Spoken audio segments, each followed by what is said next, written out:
আসসালামু আলাইকুম। এখন দেখবেন সংবাদ শিরোনাম। পিরোজপুরে ধানের শীষে নির্বাচন পরিচালনা কমিটির উপজেলা সভাপতি সহ 2 জনকে কুপিয়ে জখম, গাইবান্ধায় যুবদল নেতার উপর হামলা, আঙুল বিচ্ছিন্ন।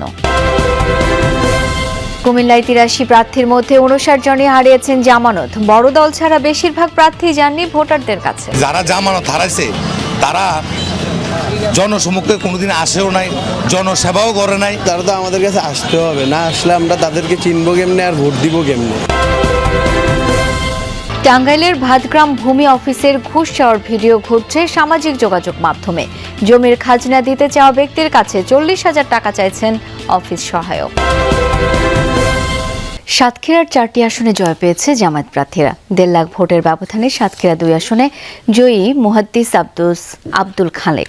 আওয়ামী লীগ সরকারের জুলুম, নির্যাতন ধৈর্যের সাথে মোকাবেলা এবং 5 আগস্টের পর প্রতিহিংসার রাজনীতি না করাই এই জয়ের অন্যতম কারণ বলে মনে করেন তিনি। অপরদিকে ভরাডুবির কারণ খুঁজছে বিএনপি। সাতক্ষীরার 609টি কেন্দ্রের ফলাফলে 4টি আসনেই জয় পেয়েছে জামায়াত। সাতক্ষীরা 1 আসনে অধ্যক্ষ ইজ্জতুল্লাহ, 2-এ মুহাদ্দিস আব্দুল খালেক, 3-এ মুহাদ্দিস রবিউল বাশার ও 4-এ জয়লাভ করেছেন গাজী নজরুল ইসলাম। আগামী দিনে সাতক্ষীরাকে এভাবে মানুষের উপরে হয়রানি হোক, জুলুম হোক, এটার যাতে আর না হয়, আমরা সে ব্যাপারেই আমরা ভূমিকা রাখবো ইনশাল্লাহ। মুহাদ্দিস আব্দুল খালেক জিতেছেন 1.5 লাখের বেশি ভোটের ব্যবধানে। বিগত সরকারের জুলুম, নির্যাতন ও পতনের পর প্রতিশোধ পরায়ণ না হওয়াই এই বিজয় বলছেন তিনি। রাজনৈতিক প্রেক্ষাপট চেঞ্জ হওয়ার পরে, জুলাই বিপ্লবের পরেও কোনো প্রতিশোধ এটা আমরা গ্রহণ করি নাই। কোনো চাঁদাবাজি ছিল না। মানুষ শান্তিপূর্ণভাবে জামাতের কাছ থেকে সুন্দর ব্যবহার পেয়েছে। এটাকে মানুষ ভালোভাবেই মূল্যায়ন করেছে।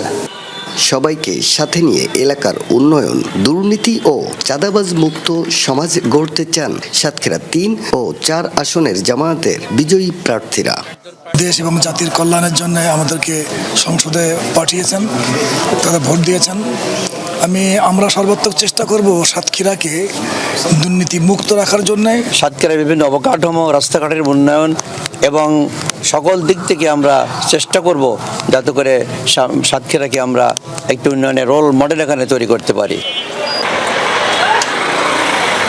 জয়ী ও পরাজিত হেভিওয়েট প্রার্থীদের মধ্যে কোলাকুলি, মিষ্টিমুখ করার দৃশ্য আমরা দেখেছি। নির্বাচন পরবর্তী নতুন বাংলাদেশে এমন সৌহার্দ্যপূর্ণ মানবিক রাজনীতি দেখতে চায় সাধারণ মানুষ। ভোটের মাঠে এমন ভরাডুবির পেছনে ধর্মকে ব্যবহার, ভোটারদের অর্থ প্রদান এবং দলীয় কিছু নেতাকর্মীদের দুষছেন জেলা বিএনপির আহ্বায়ক। তাদের কেমনভাবে বলেছে যে জামাতেরকে ভোট দিলে ফেরেশতার পথ সুগম হবে। এই অত্যাচার তারা প্রচুর অর্থ খরচ করেছে। এটা কখনো সাতক্ষীরায় হয় নাই যে ভোটার প্রতি ন্যূনতম 1000। আমার বিভিন্ন ইউনিটের প্রেসিডেন্ট সেক্রেটারি আমাকে টেলিফোন করে বলেছে যে ভাই, আমাদের কিছু করার ছিল না। জানতে চাই ভোটের নির্বাচিতদের কাছে সাধারণ মানুষের প্রত্যাশা কি। আমাদের সুষ্ঠুভাবে দিন যেমন কারো মারামারি কাটাকাটি যেন দেশে না হয়, যাতায়াতের ব্যবস্থা এইসব প্রত্যাশা করি, রেলের প্রত্যাশা করি। নতুন কিছু দেখতে চাই।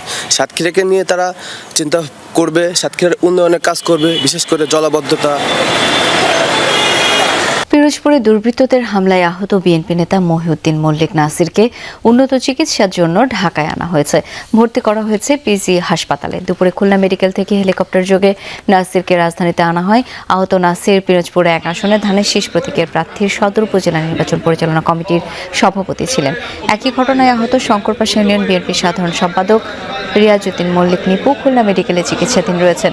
আহতরা জানান, গতরাতে পাড়ের হাট বাসস্ট্যান্ড সংলগ্ন এলাকায় 8 থেকে 10টি মোটরসাইকেলে আসা দুর্বৃত্তরা তাদের উপর হামলা চালায়। এলোপাতাড়ি কুপিয়ে পালিয়ে যায় তারা। প্রথমে 2 জনকে উদ্ধার করে নেওয়া হয় সদর হাসপাতালে, পরে রেফার করা হয় খুলনা মেডিকেলে। লিখিত অভিযোগ পেলে আইনগত ব্যবস্থা নেওয়া হবে বলে জানিয়েছে পুলিশ। এদিকে গাইবান্ধার পলাশবাড়িতে এক যুবদল নেতাকে কুপিয়ে জখম করেছে দুর্বৃত্তরা। তার হাতের একটি আঙুল বিচ্ছিন্ন হয়ে গেছে। আহত কাকন মিয়া উপজেলা যুবদলের সদস্য ও ইউনিয়ন যুবদলের সাংগঠনিক সম্পাদক। স্থানীয়রা জানায়, গতরাতে জুনদহ বাজারে কাকনের উপর হামলা চালায় কয়েকজন, এলোপাতাড়ি কুপিয়ে গুরুতর জখম করে। এ সময় আশপাশের লোকজন এগিয়ে এলে পালিয়ে যায় হামলাকারীরা। কাকনকে রংপুর মেডিকেলে ভর্তি করা হয়েছে। এই ঘটনায় বিএনপি ও যুবদলের স্থানীয় নেতারা জামায়াত শিবিরের নেতাকর্মীদের দায়ী করেছেন। তবে অভিযোগ অস্বীকার করেছেন জামায়াত ও শিবিরের নেতারা। হামলাকারীদের শনাক্ত করতে কাজ চলছে বলে জানিয়েছেন পলাশবাড়ি থানার ওসি। নোয়াখালীর হাতিয়ায় এক গৃহবধূকে ধর্ষণের অভিযোগের ঘটনা তদন্তে পুলিশ নিজ উদ্যোগে সাধারণ ডায়েরি করেছে। পাশাপাশি নির্যাতনের অভিযোগ করা নারীর নিরাপত্তায় হাসপাতালে মোতায়েন করা হয়েছে পুলিশ। আজ দুপুরে অতিরিক্ত পুলিশ সুপার তৈয়ব আরিফ হোসেন বিষয়টি নিশ্চিত করেন। তিনি জানান, সামাজিক যোগাযোগ মাধ্যম ও বিভিন্ন গণমাধ্যম বিষয়টি আলোচিত হয়। পুলিশ নিজ উদ্যোগে সাধারণ ডায়েরি বা জিডি করেছে। হাসপাতালে তত্ত্বাবধায়ক ফরিদ উদ্দিন চৌধুরী জানান, জেলা পুলিশের নমুনা সংগ্রহের চাহিদাপত্রের ভিত্তিতে ভুক্তভোগী নারীর পরীক্ষা নিরীক্ষার জন্য 3 সদস্যের একটি মেডিকেল টিম গঠন করা হয়েছে। ধর্ষণের অভিযোগ তোলা নারীর নিরাপত্তা দিতে একজন উপপরিদর্শকের নেতৃত্বে 2 নারী ও 3 পুরুষ কনস্টেবল দায়িত্ব পালন করছেন। সদ্য শেষ হওয়া ত্রয়োদশ জাতীয় সংসদ নির্বাচনে কুমিল্লার 11টি আসনে বৈধ প্রার্থী হিসেবে প্রতিদ্বন্দ্বিতা করেছেন 83 জন। তবে ফল ঘোষণার পর দেখা যায় 59 জনে হারিয়েছেন জামানত। ভোটারদের অভিযোগ, বড় দল ছাড়া বেশিরভাগ প্রার্থীই যাননি ভোটারদের কাছে। এসব প্রার্থীর ভোটে অংশগ্রহণের পেছনে উদ্দেশ্য খতিয়ে দেখার তাগিদ সচেতন নাগরিকদের। 259 নম্বর কুমিল্লা 5 আসন। এ আসনেই 10 প্রার্থীর মধ্যে জামানত হারিয়েছেন 8 জন। জেলার 11টি সংসদীয় আসনে ছিল ব্যাপক প্রতিদ্বন্দ্বিতা। বিভিন্ন রাজনৈতিক দল, জোট ও স্বতন্ত্র মিলিয়ে 83 জন প্রার্থী অংশ নেন এবারের সংসদ নির্বাচনে। তবে ভোটের ফলাফল ঘোষণার পর দেখা যায় এদের মধ্যে 59 জন প্রার্থী জামানত হারিয়েছেন, অর্থাৎ মোট প্রার্থীর 71.1%ই ন্যূনতম 1/8 ভোট পাননি।